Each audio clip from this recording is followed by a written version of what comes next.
So, I've got a question to start today off, and take a guess, but who can tell me how many people register as a new user to Facebook every day around the world? It's gotta be going down. 400,000? You said just throw a number out. That's a really good guess. We'll stop there because that's too good, you're not going to beat it. But last year it was actually about 570,000 people. Wow. Signing up to Facebook every single day, so 400 people a minute. What? It's now down to about 500,000 300 people a minute. a day? Yeah. Now, most people don't think of Facebook as a very fast growth platform because it's old, right? It's been around since forever. 15 years I think now. So if you guys have kids, they might tell you Facebook's for old people. Yeah. Instagram's where it's at, right? Oh, yeah. But the young guns using Instagram aren't the ones buying real estate, right? So my name's Eric and I work for Avenue HQ. We used to be called Realty Butler, so you guys have probably heard of us. The Butler ran off with Ask Jeeves, so now we're called Avenue HQ. The part of the reason behind that is we only work in real estate today, but we may not one day. So we only work with realtors. We do semi-custom websites, newsletters, social media marketing. So today I'm here to talk to you guys about the social media marketing side of things. However, I'm not really here to talk to you about our product. I want to keep this focused on education, give you guys some good tools you can actually take home today and apply to your business straight away. Whoops, we lost video. So what we're going to cover, we're just going to go through some best practices. So this is stuff that I think you have to be doing should you guys want to succeed at social media marketing. I do not think you can hire Avenue or any other company out there to just do all this stuff for you and expect everything to change. I think today you have to be involved in the process. Okay? I'm going to send you guys this copy of the slides as well. Thanks, man. So feel free to take notes on what I say because I tend to ramble on a lot. But you'll get a copy of everything on here at the end. Also, feel free to interrupt me. Happy to answer questions as we go. And we should go up to an hour today. We're starting a bit late, but hopefully we can wrap up by 12. So first I want to start with best practices. Now, this is stuff that you have to be doing to succeed, as I said. However, this stuff doesn't just apply to Facebook, it applies to most social media platforms out there. One of our first clients actually, he called me January of last year, and he's been a client for 6 years, and he said, Eric, I want to take social media seriously. 6 years later. So what I told him is I told him the things I'm about to tell you now. But more importantly than that, he started taking a personal approach to his social media. So what he would do is he'd go to open houses, he'd take a little selfie video of a cool feature, he'd put that up on social media. He'd go get engaged in the community, and then he'd put that up on social media, even with his family. And what happened was the community really engaged with that stuff because it was authentic, right? The end result of him doing that, starting last year, we had been building up a following over 6 years passively because we can only do so much for you. In terms of the content especially, but we actually doubled his following in the first 4 months of last year on social media, just from him getting involved in the process. Wow. So I'm going to show you the things you got to be doing, but authenticity sells far more than perfection today. It's not about having perfectly cut and chopped videos, it's just about being authentic and showing a little personality, and it's okay to do that in your business, I think. Now the first point I want to make here, which may seem obvious to you guys, but let me dive deep into this, is collect positive reviews, which is now known as recommendations on Facebook, but they work more or less the same. So ask your satisfied clients to leave you a review on Facebook, and when you do this, make it really easy for them. Send them an email, send them the link to your reviews on your Facebook business page, and ask them to leave a review. If they don't do it right away, which they probably won't, follow up with them a few times and make sure that they do. 3 months down the road, copy the review they left, send it to them in an email again, and say, hey, I'm trying to build up my online presence. Would you mind leaving this review also on Google? Send them a link, allow them to just copy and paste it onto other platforms. Instead of just having one place where you have reviews, it's good to have Google, Facebook, Zillow's on the way. That's going to be important. This matters. What I will say is you never know how many people don't call you because you don't have enough reviews online. So this obviously helps you build credibility in the community, right? We live in a world of Amazon. Like, who shops on Amazon here? Probably most of us. We're all conditioned to look at reviews before we buy products today. Same goes for using a realtor. But that's not surprising, you guys know that. What is not so obvious is that this actually affects your rank on Google. So if you're trying to rank on Google above other agents in Langley, 10.7% of Google's ranking algorithm is actually solely based on reviews. So this is important. It's Google using the community to validate you as a business and ranking you higher because of it, right? To take that a step further, I encourage you guys to Google any realtor you know that's big on Facebook. You'll notice their Facebook page will pop up as like the second or third or fourth result in Google. And what pops up underneath that? Their reviews do. Now, think of the last time you Googled a product. What link did you click on in the Google search? Probably the one with the reviews underneath it, right? So this is how you draw people in through Google to your Facebook page and get more exposure. Make sense? Now the second point I want to make here is you got to branch out in this industry. I think in the old days of social media you could just sell yourself in real estate because there wasn't a ton of people doing it. So today I don't think you can sell yourself. I think you have to do more than that if you want to stand out above the crowd. There's a lot of people out there just waving a flag, like I give great service, I know the product, I have lots of experience, I have these awards, that kind of thing, and that's not inherently bad. However, I think you have to engage your audience in unique and different ways if you really want to stand out. Now, what I'm getting at here is I'd recommend thinking about a niche market. Now, I don't mean like a niche in the sense of the typical real estate niche, like I focus on pre-construction or land or something of that nature, land assemblies. What I mean here is more of a content niche. Wow, I'm surprised that worked, nice. More of a content niche. So what I mean is finding something to relate to your clients on that is unrelated to real estate, to network and build trust. So let me give you an example. We have a client, he's a top 25 agent in his city, it's not here. So he does extremely well. Now, he's a car enthusiast through and through, he always has been, so he's actually branded himself that way. In all of his branding, he's like standing next to a cool car, like that's just what he's known for, is like the realtor who loves cars. So what he does is he goes to, this goes far beyond social media, but he goes to car shows, car events, races, meetups of all kinds with car lovers.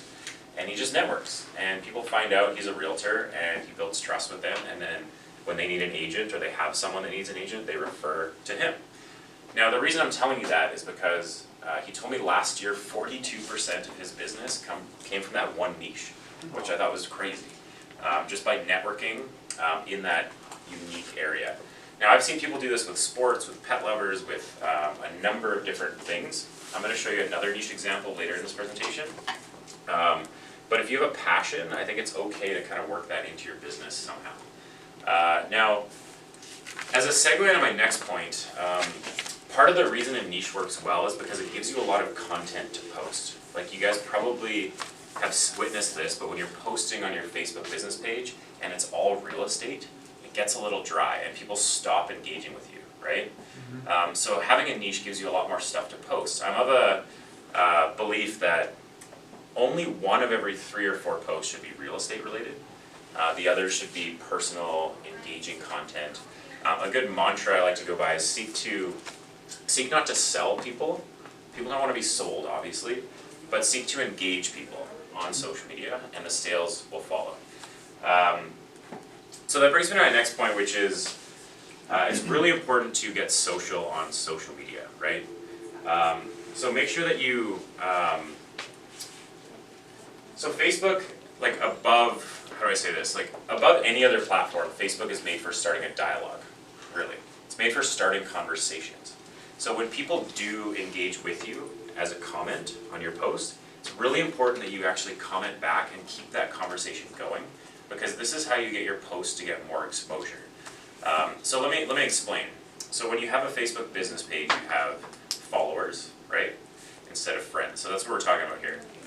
But when you make a post, some of your followers see that post, but not all of them, right? You guys probably know that. Not all of your followers see your post when you make it. In the early days of social media, that is how it worked, but not today. It's a lot more complex. So you're probably wondering, how does Facebook decide who to show what content, right? Because there's so many, people have thousands of friends. They're like, how do they decide who sees what? So that's what I want to explain to you here. So basically how it works is, say you have a Facebook business page with 500 followers, for example. and you make a post about, I don't know, a cat video, which always works well, by the way. What Facebook will do is they'll show it to a small number of your followers first, generally the people who engage with you most often.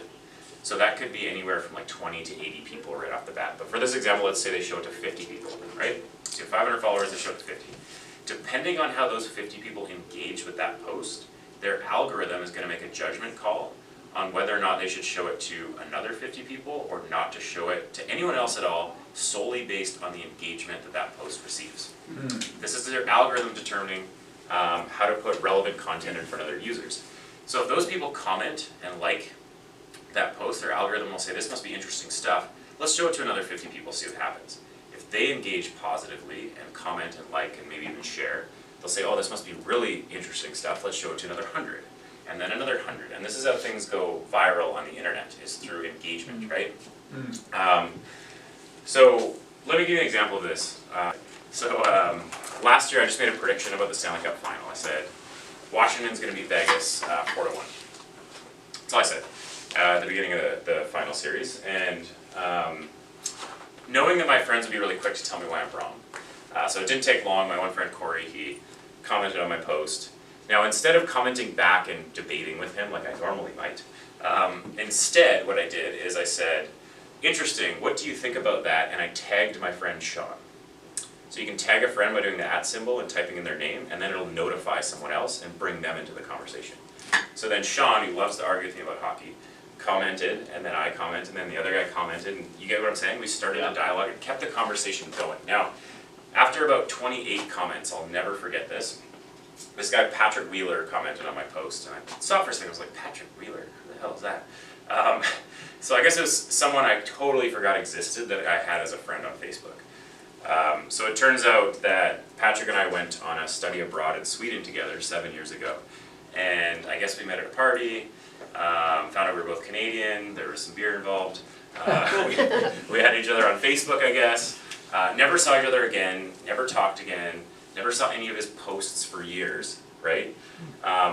The only reason my post finally made it his way, normally Facebook would never show my stuff to him, but the only reason it finally made it that way is because of all those comments, right?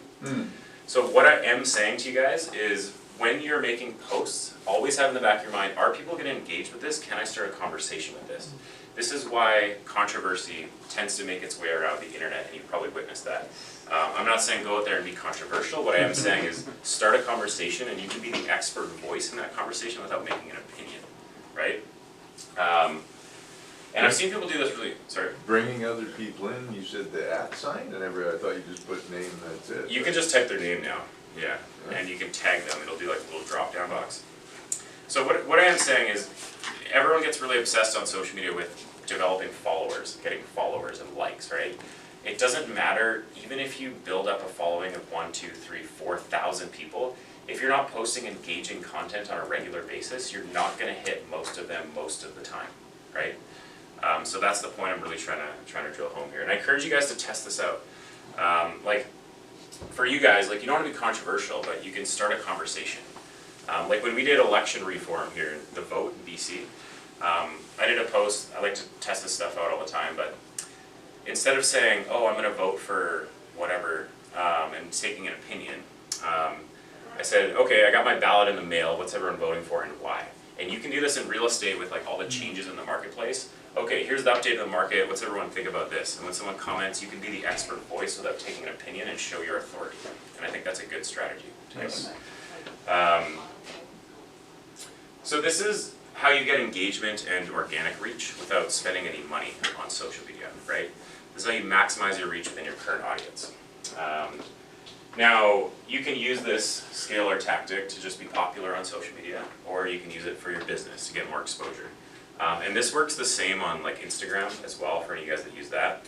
Like if you watch someone's story, the very end of all your stories, you'll start seeing their posts come up in your feed.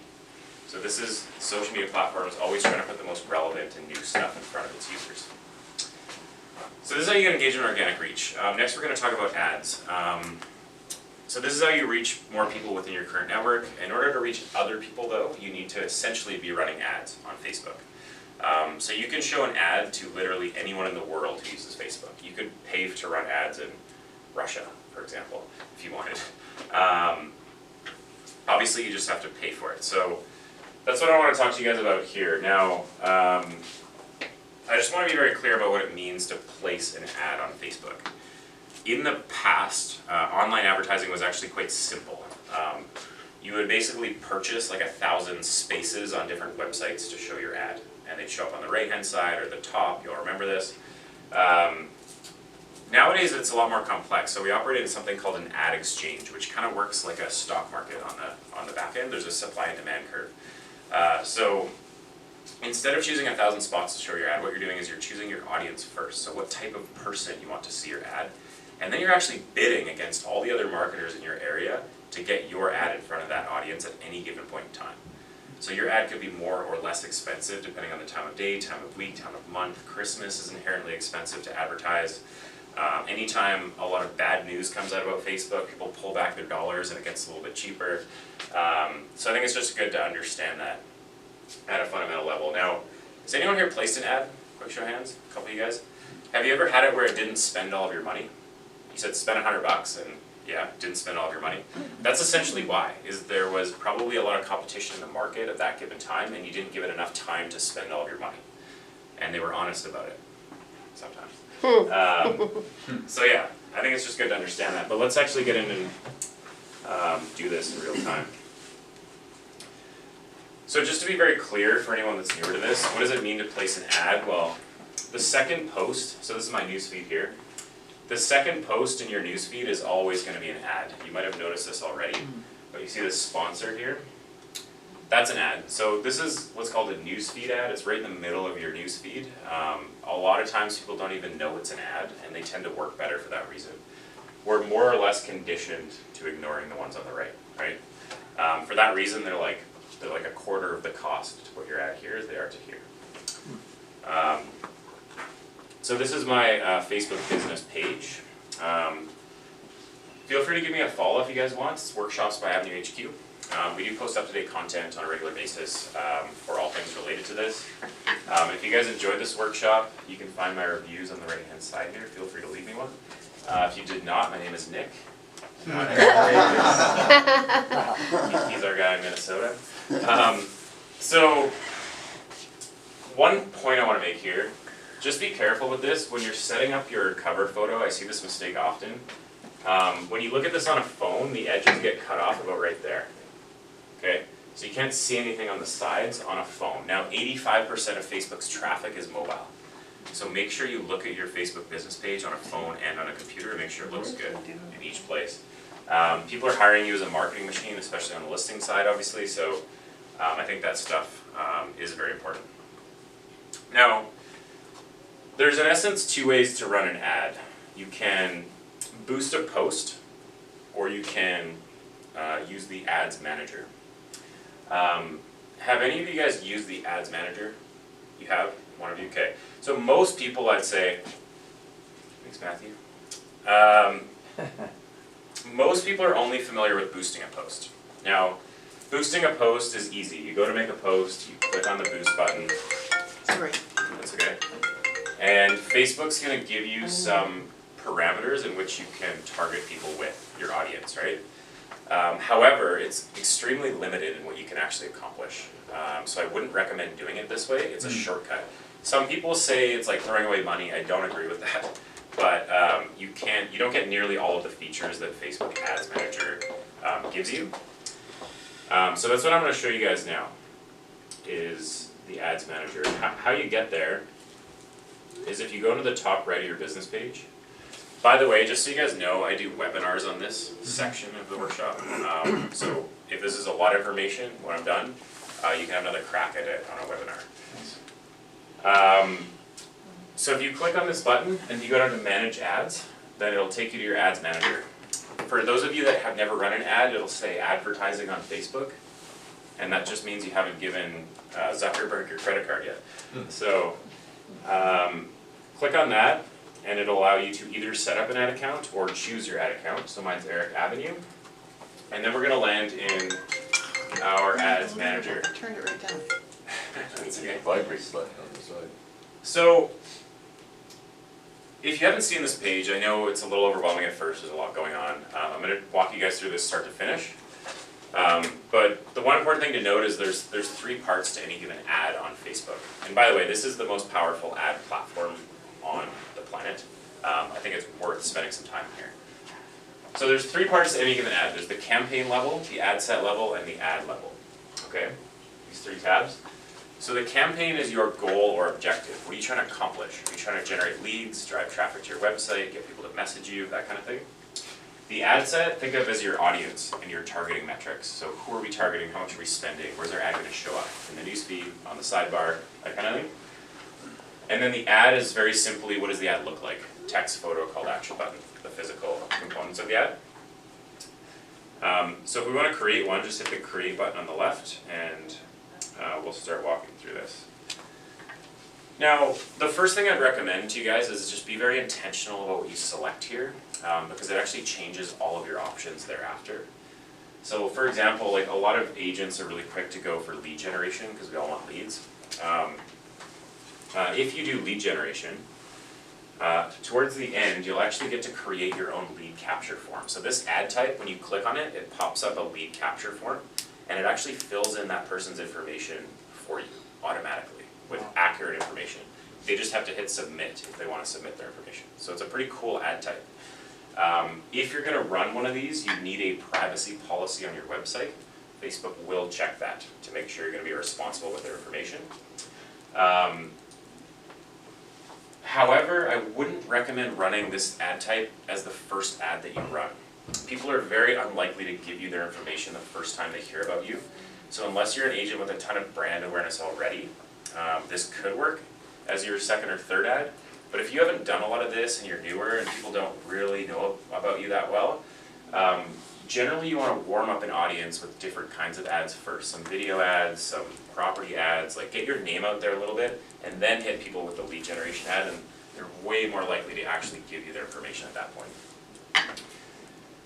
What about that privacy policy you gotta put on your site where, like? You can literally copy and paste one from the internet and just put it on your website or have your website provider do it for you. Sorry, your website or your Facebook page? So your website needs to have a privacy policy. So Okay. you need to link to it. When you do this ad, it'll make you link to that privacy policy. Understood. And Facebook's algorithm will check it. Okay. Yeah.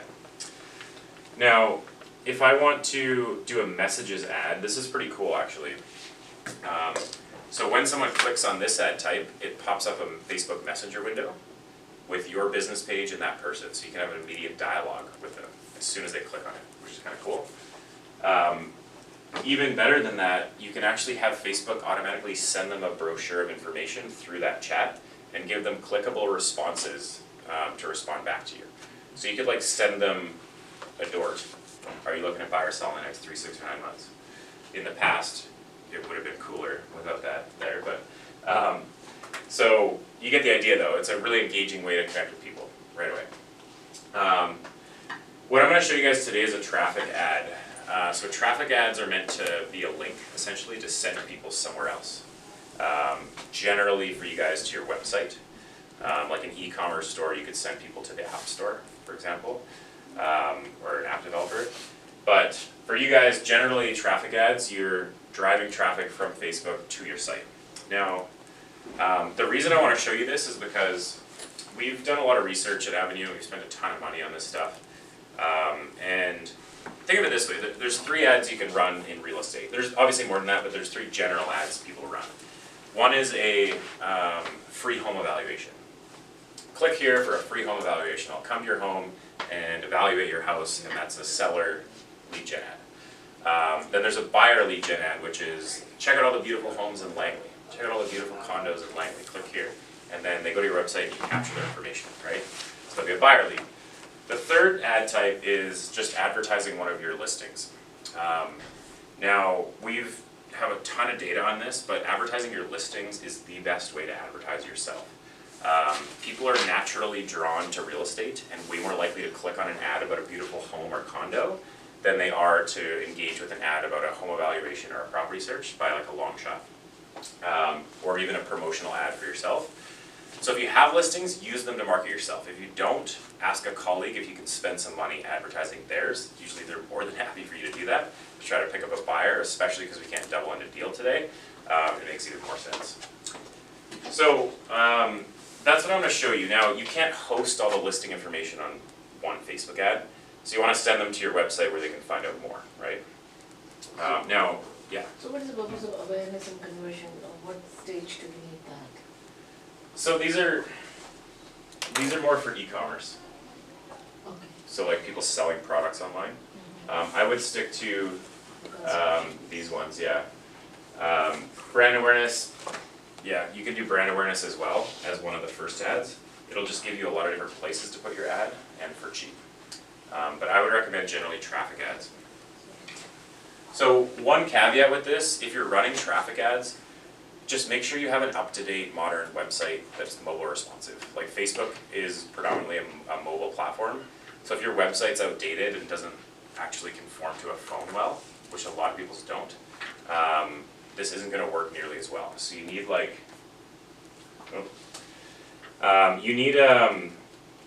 good lead capture on your website to capture people's information, to like force them to put their information, or like a 1 or 2 step lead capture. You need a modern, up-to-date website. I can't stress that enough. There's a lot of people who try this and just don't have this like website built in 2009, and it just doesn't work that well.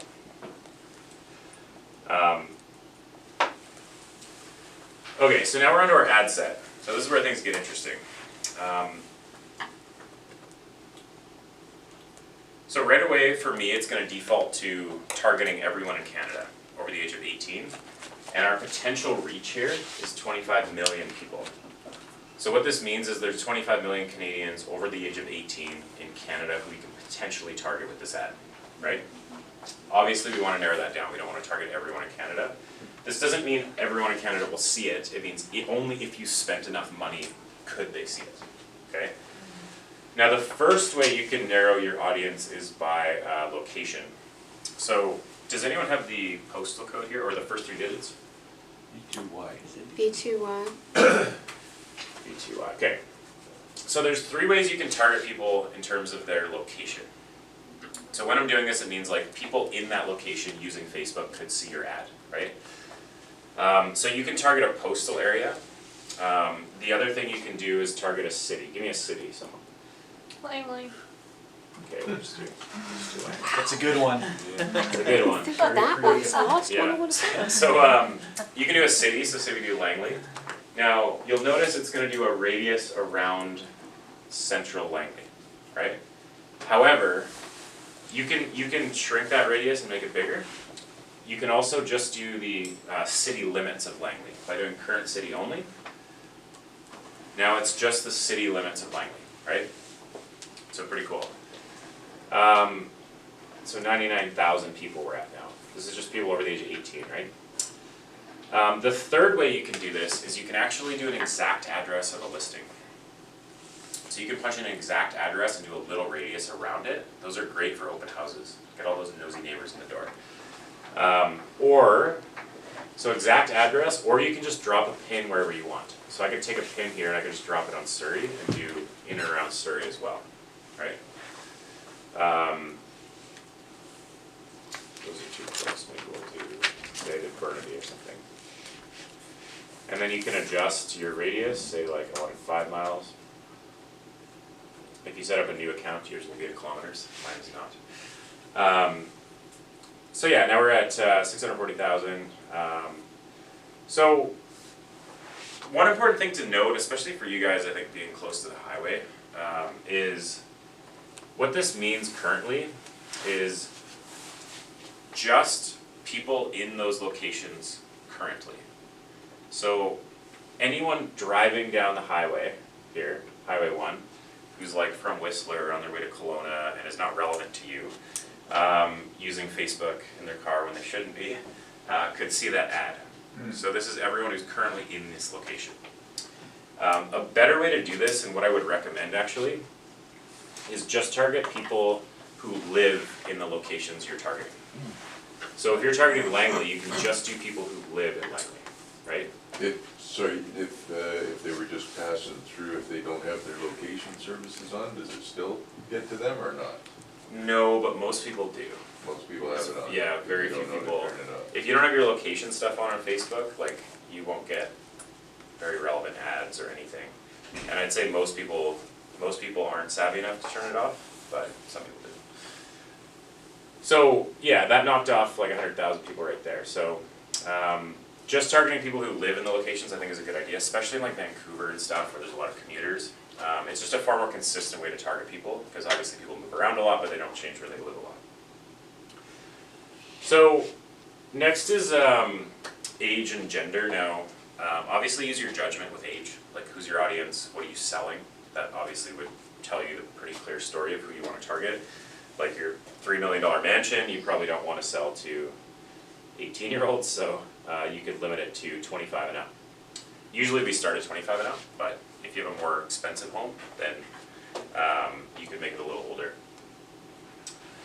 Gender targeting doesn't really make sense, but I'm going to show you an example of when it did. And this is a good example of a niche brand as well, and you guys might know Amy. Does anyone know Amy? Yeah. So she's out in the countryside, Langley, and she has a very cool niche brand. Her brand is Country Style Living, right? So you can see she's obviously branded herself that way. She's been a client of ours for a while, and she lives that lifestyle. She has a daughter, she has horses and stables, and they ride horses on the regular. She actually posts a lot of that content on social media. Now, it probably comes as no surprise, but she actually sells a lot of the same type of properties that she lives on in her area. Big properties, $2.5–3 million, suitable for people who have horses and that kind of thing. So I just want to show you this because this is a cool niche. But to add to that, when she was running her ads, she noticed that women were engaging with her stuff way more than guys were. Because she's posting all this content of like her and her daughter riding horses and all that kind of stuff, and it was just resonating with women more. So she ran an ad to women, her engagement went way up. That car guy I talked to you about as well, the car enthusiast, he did the same thing but in reverse. So there are examples of when it works, but for the most part, it doesn't usually make sense. I know we're already paying. So that's all pretty simple, right? Location, age, gender, no big deal. I'm just gonna make this bigger. Yeah, so our audience right now, big radius around Burnaby and then Langley. So we're 1.3 million people. Now, the next section is where things get really interesting and a little bit creepy. So this is what's called detailed targeting. And if you guys have boosted a post, you might be familiar with this. But this is really the bread and butter of Facebook ads. Now, there's two ways you can target people here. And I want to spend a little time here. There's demographic data. So that is like things Facebook knows about us as people. And then there's interests and behaviors, which is based on your user behavior on the platform itself. Now, I will preface this by saying the rabbit hole goes really deep here. There's a lot of stuff you can do in here. But I would generally err on the side of simplicity over complexity almost always. It's easy to get caught up in spending too much time here. I'm just going to show you guys some of my favorite stuff for real estate.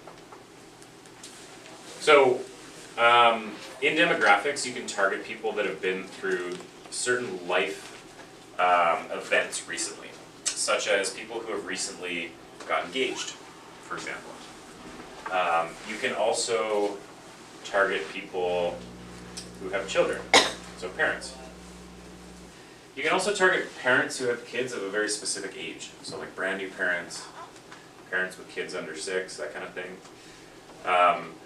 Now, you guys are probably wondering, how the hell does Facebook know this stuff? Well, let me explain. Newly engaged isn't just a collection of people who have engaged in their Facebook profile. Relationship statuses are very 2007. People don't really do that anymore. So what this is it's an amalgamation of data points that would indicate to Facebook that that person has recently been engaged. So when someone gets engaged, or when people get engaged, they tend to elicit the same type of behaviors online that would indicate to Facebook that they've just gotten engaged.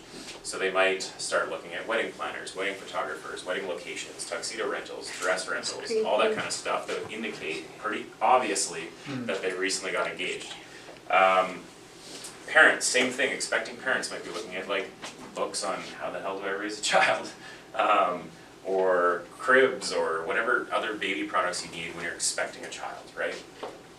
You guys might know better than me. Now, on top of that, most people, I would say, post a big shiny ring finger when they get engaged, or they post a baby photo when they have a child. Facebook's algorithms can pick that up and determine that they'll fall into one of these categories. So basically how this works is like a bucketing system. They see data and then they put you in a bucket, and then you can target that bucket of people. So you can target parents.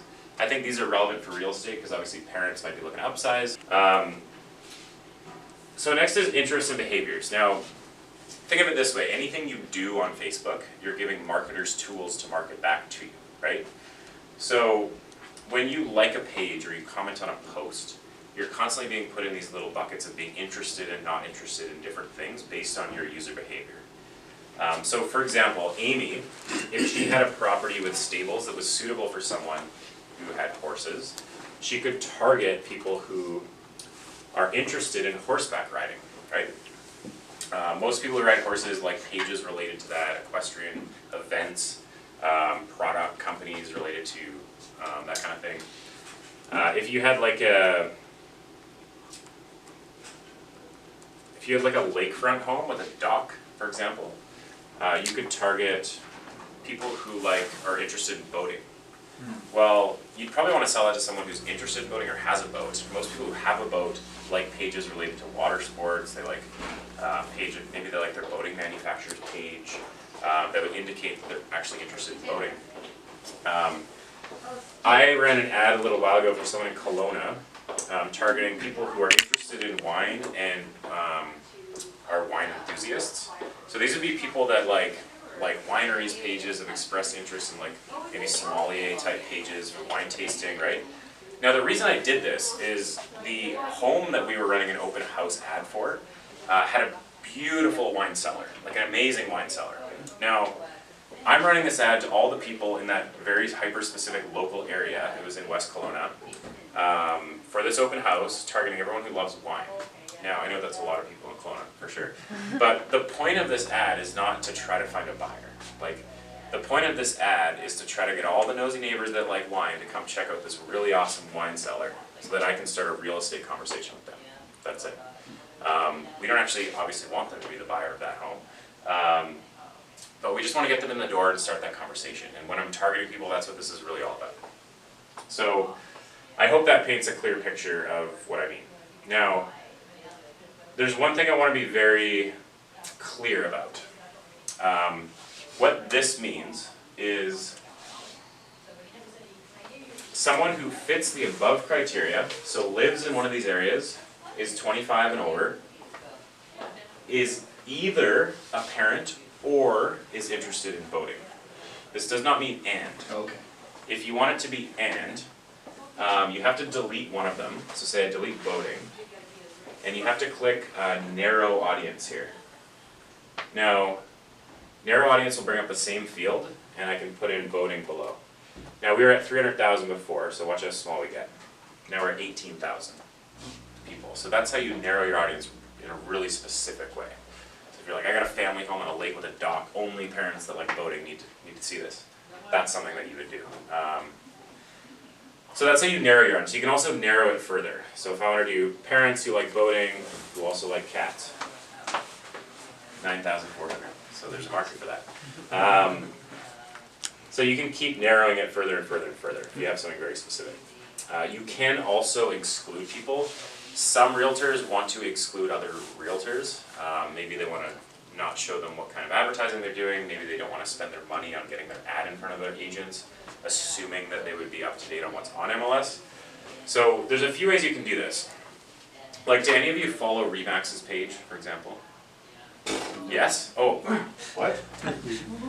I like to keep up with the competition. Yeah, There exactly. you go. You have to That's Yeah. the best answer I've ever heard. No one will normally admit it. Yeah. So you could go in here and exclude the followers of Remax, the followers of Century 21 and all that stuff, assuming they're going to be agents or clients, mostly.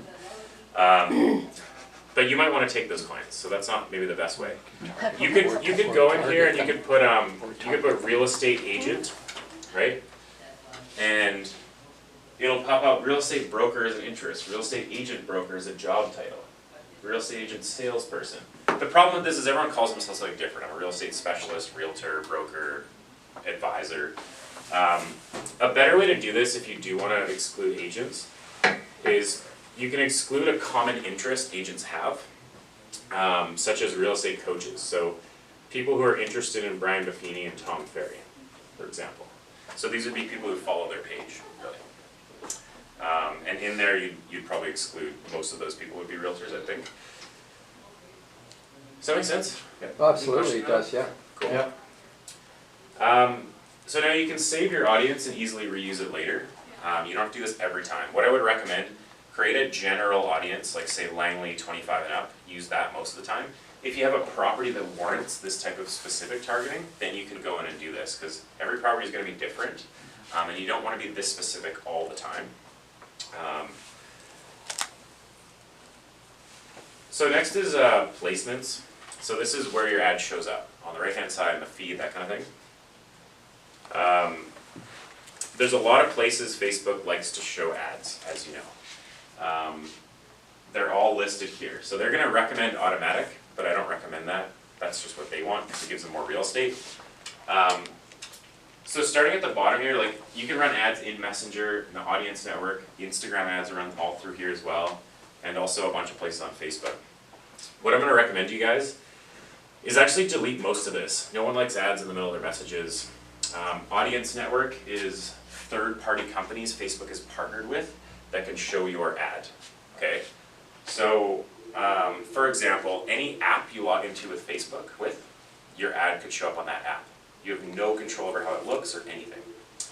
So I'd recommend deleting that, especially if you don't want your ad showing up on Tinder. Instagram, I'd probably know your audience. If you're using Instagram, go ahead. If you're not, I probably would just uncheck it. And then on Facebook, I would actually just recommend the feeds. So the Facebook and Instagram feeds tend to get the most engagement out of any location. If you're going to run an ad in stories, just do a story ad. Usually stories require some video and some emojis and some flair. Next is just a budget. So I won't really go into this much, but you can run a daily, sorry? Just maybe a quick explain, I don't know if everybody will know, but the difference between the story and the feed. Yeah, so the feed, like, I'll just show you. The feed is this, here. So this is all the posts that show up here in your feed. And then your story would be like that. Mr. Michael Kame, Ohio, Cleveland, Ohio. So that's a Look at story. this. And the feed goes down the line and disappears, the story. The story will stick around, so I could keep watching this, right? For how long does it stick around? Usually a day. A day? Yeah. Okay. So it's, yeah, it's up there on the red. Story like all hangs out day. on your profile and it pops out and you gotta click on it and you can watch it.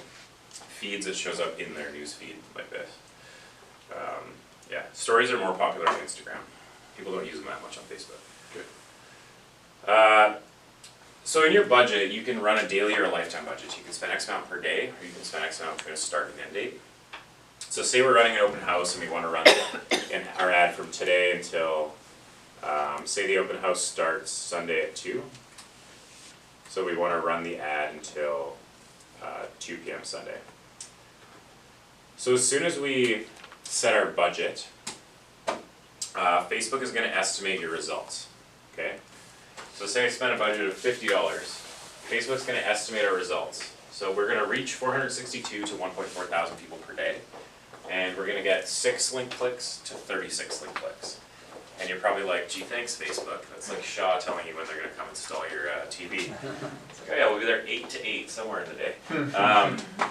The reason it's not very exact is like there's so many factors at play here. They actually look at all your previous ads you've ever placed and determine or not whether to give you a boost in your ads performance right away. If you have a history of producing good content and good ads, they're going to give you a boost. Depends on the competition in the market as well at that given time. There's just a lot of factors. So let's move on to our actual ad creation. I'm just going to recommend a format to you guys. If you have an Instagram page connected, it has to be an Instagram business page. You can select that here. In that case, sneeze.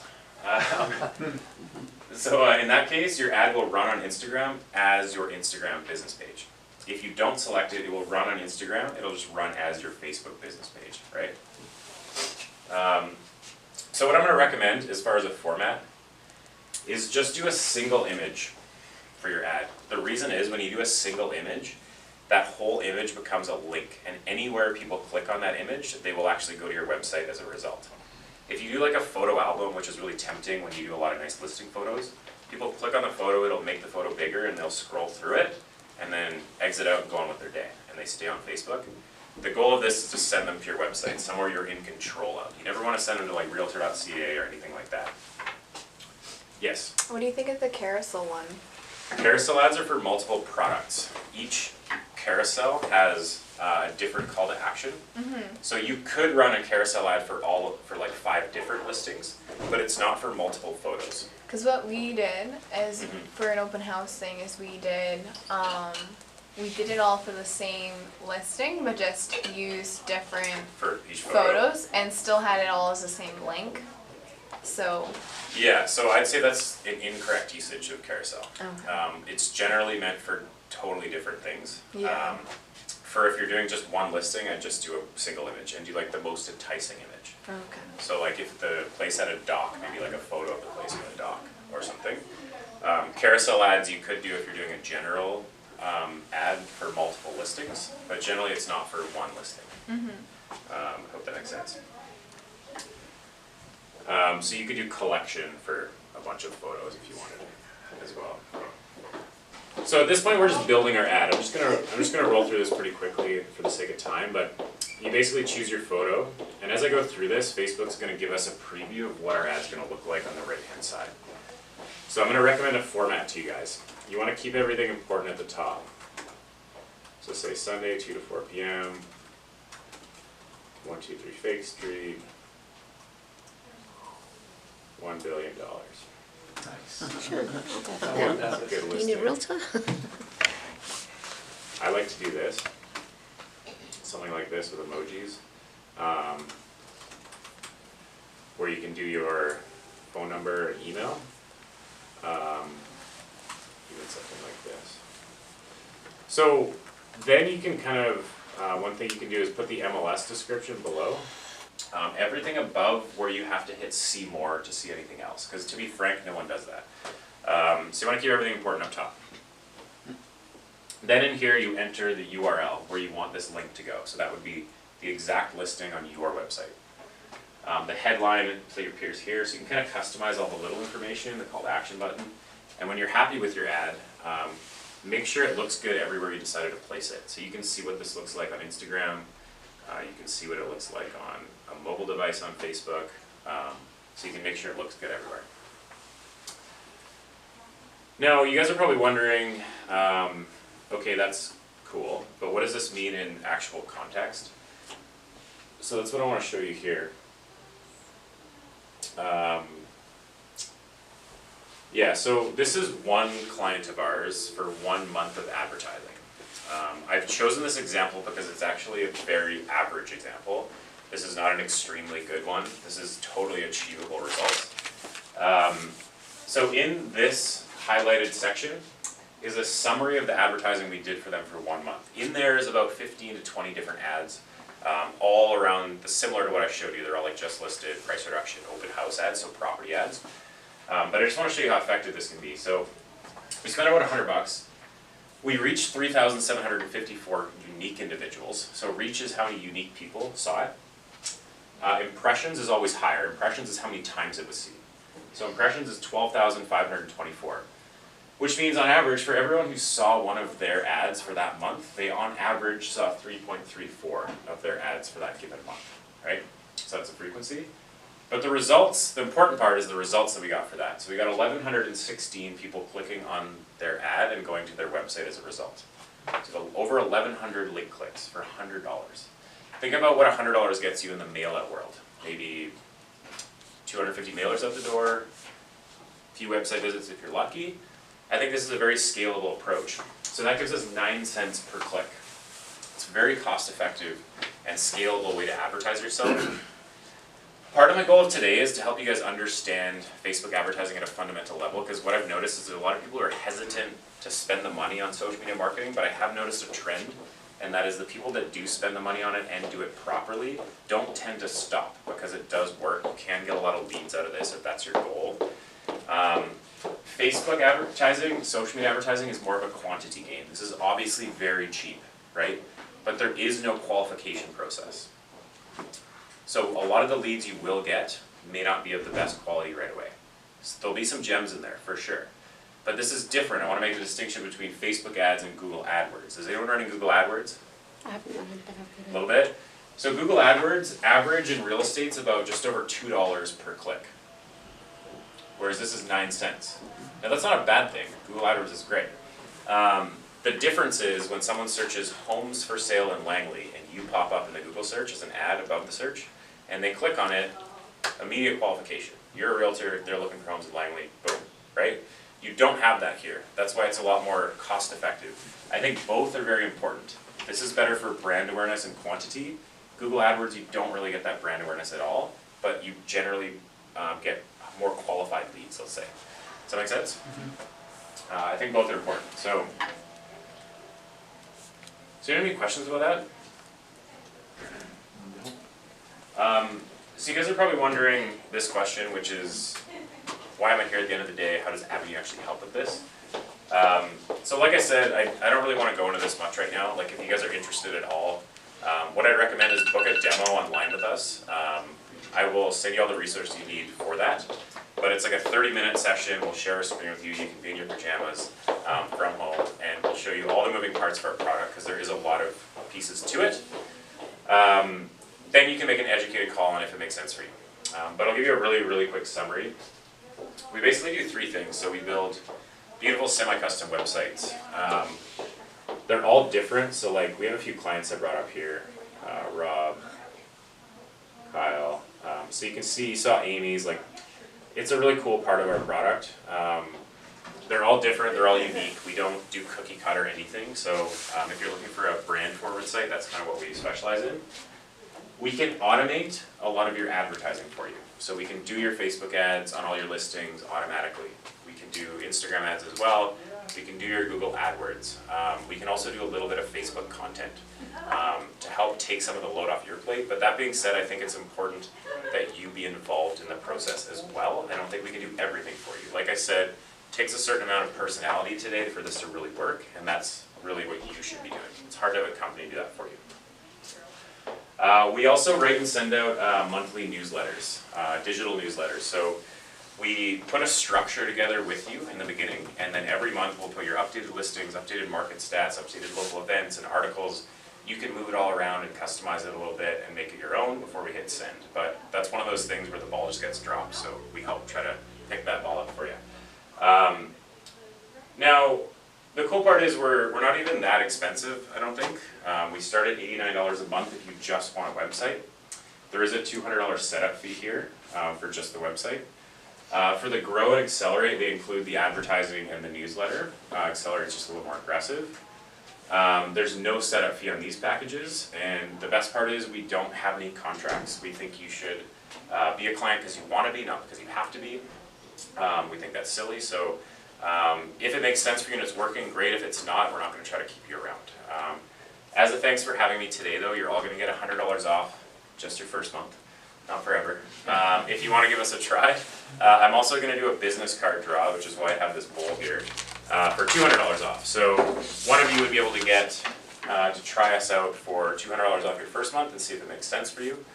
With that business card, I'll also send you guys this entire presentation and some invitations to the webinar series that I'll be running as well. So Nice. I'll just pass this bowl around, and then I'll open it up to questions if you guys have.